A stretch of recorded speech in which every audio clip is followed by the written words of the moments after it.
शिव परिवर्तन के देवता है, संहार के देवता नहीं है। ब्रह्मा विष्णु और महेश में ब्रह्मा निर्माण करते हैं, विष्णु पालन करते हैं और शिव परिवर्तन करता है। और परिवर्तन होता है ऊर्ध्व गति के रूप में, हमारी ऊंचाई बढ़ती है, हमारी स्थिति और आगे बढ़े, ये परिवर्तन है। शिव संहार नहीं करते, संहार तो हम खुद ही करते हैं, खुद का। अपना विनाश व्यक्ति स्वयं करता है, अपना पतन व्यक्ति खुद करता है। पतन कोई नहीं करता, देव परिवर्तन करता है, पतन हम खुद करते हैं।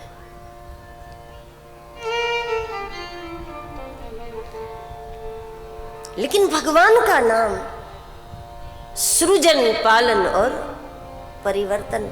साधक को साधना में तो ही आनंद आएगा, साधना करते करते जब उसमें परिवर्तन आवे, उनका आनंद बढ़े, उनकी अनुभूतियां बढ़े, घटनाएं कुछ ऐसी उनके जीवन में बने, जिन घटनाओं से भी भगवान की उपस्थिति का उनको एहसास होने लगे, तो फिर वो घटना सुख रूप हो या दुख रूप हो आनंद देगी।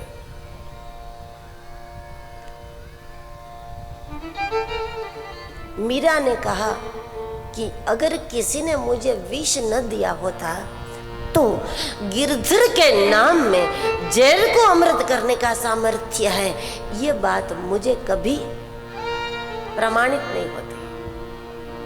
कोई संत महात्मा प्रवचन में बोल दे कि भगवान का नाम जहर को अमृत कर देता है, तो हम सुन लेंगे, ताली बजा लेंगे कि बहुत अच्छी बात, बहुत अच्छी बात हो, लेकिन प्रमाणित तो होता ही नहीं ना। जीवन में इसका प्रमाण कभी नहीं मिलता। अब कोई किसी को जहर देता है, घटना तो अच्छी नहीं है, सुख रूप तो नहीं है, दुख रूप घटना है। लेकिन इस दुख रूप घटना ने भी मीरा के अध्यात्मिक अनुभव में बढ़ोतरी कर दी।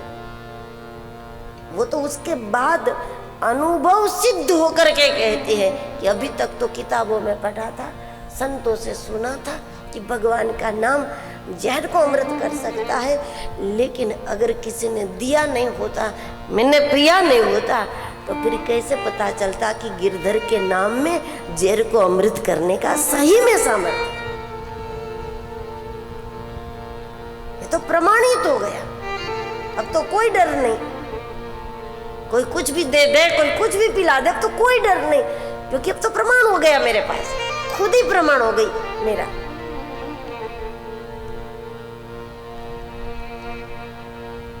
विधि हरिहरमयी वेद प्राण सो। भगवान का नाम वेदों का प्राण है, क्योंकि जो वेद को समझ लेता है, वेदांत को समझ लेता है, सब कुछ समझ लेता है, तो उसके बाद वो सब कुछ छोड़ करके एक ही काम करता है, श्री राम जय राम, जय जय राम, श्री राम जय राम, जय जय राम, श्री राम जय राम, जय जय राम, श्री राम जय राम, जय जय राम, श्री राम जय राम, जय जय राम, श्री राम जय राम, जय जय राम।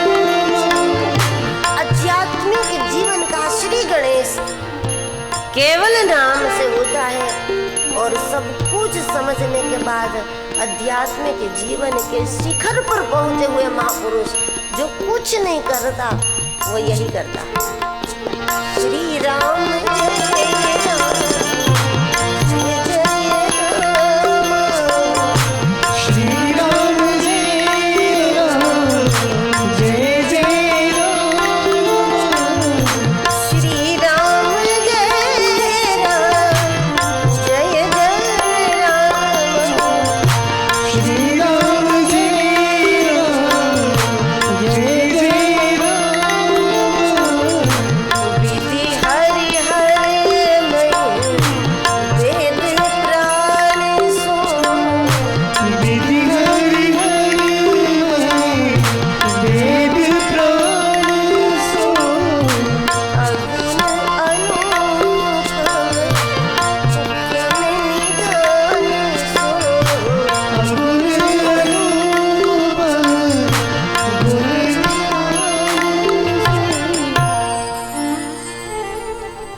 भगवान का नाम वेदों का प्राण है। वेदों को समझने के बाद व्यक्ति यही करता है, केवल भजन करता है। सब कुछ समझ लिया, उसने यही समझा है कि करने जैसा ये है, और वो राम नाम जपता है। इसलिए भी वेदों का प्राण है।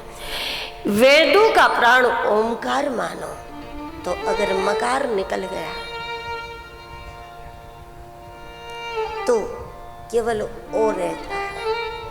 और ये केवल ओ रहना, ये तो तब होता है जब कोई जीवन में दर्द हो, पीड़ा हो।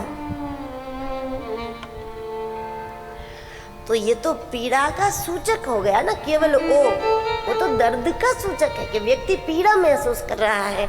जब कोई ओमकार जपता है तो ये महसूस होता है कि व्यक्ति परम आनंद महसूस करता है।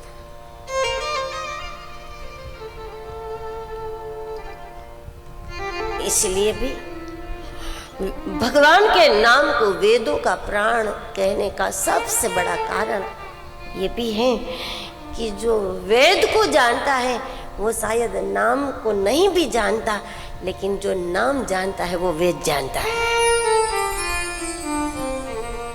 नाम निष्ठ है, वो वेद का रहस्य जानता है।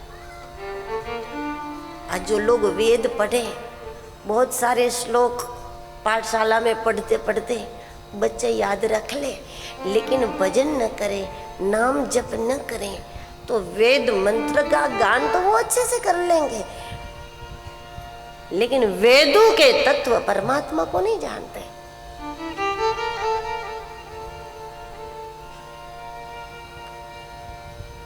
तो वेदों के तत्व परमात्मा को न जानकर केवल वेद को जानने वाला व्यक्ति है, तो वेद से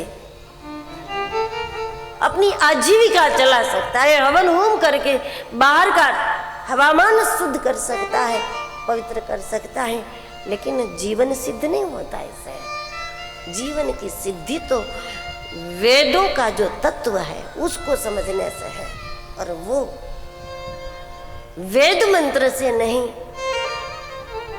वेदों के सार से प्राप्त होता है। और वेदों का सार प्रभु का नाम।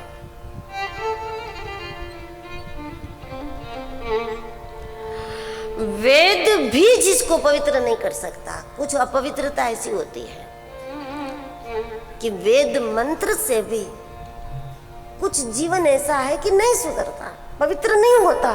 तो जो वेद से भी पवित्र नहीं होता है वो राम के नाम से पवित्र हो जाता है। वेद मंत्रों से भी जिन पापों से छुटकारा नहीं होता, उन पापों से छुटकारा हरि नाम से हो जाता है। जगत में किसी पापियों में इतने पाप करने का सामर्थ्य नहीं है। भगवान के नाम में जितना पाप समाप्त करने का सामर्थ्य है, लेकिन नाम के बल से पाप करना महापाप है। तो ये न समझे कि तो फिर तो कर ही ले, जितना करना हो पाप कर ही ले, फिर जब कर लेंगे।